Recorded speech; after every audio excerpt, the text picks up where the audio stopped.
Mega food park అంట. So, mega food park. So, ఇప్పటివరకు మనం చూసాం. మెగా టెక్స్టైల్ పార్క్స్ చూసాము. ఇప్పుడు మెగా ఫుడ్ పార్క్ అనేటువంటి దాన్ని ఏర్పాటు చేయడం జరిగిందనేటువంటి అంశం క్లియర్ గదా! సో, ఎక్కడ ఏర్పాటు చేశారు? ఎక్కడ ఏర్పాటు చేశారు? అనేటువంటి అంశం మనం చూసుకుంటే బుగ్గపాడు. సో, తెలంగాణలో సత్తుపల్లికి దగ్గర. సో, తెలంగాణలో మనకి లైక్ సత్తుపల్లి, ఖమ్మం జిల్లాకి దగ్గరన సత్తుపల్లి అని ఉంటుంది. ఆ సత్తుపల్లికి దగ్గరన ఈ బుగ్గపాడు అనేటువంటి ఒక ఏరియా ఉంటుంది.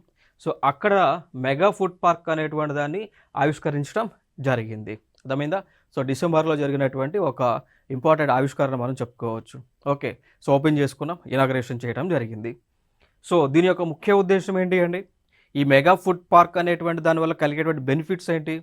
అంటే రైతులు పండించినటువంటి పంట ఏదైతే ఉందో, ఆ పంటని మనం భద్రపరుచుకోవచ్చు.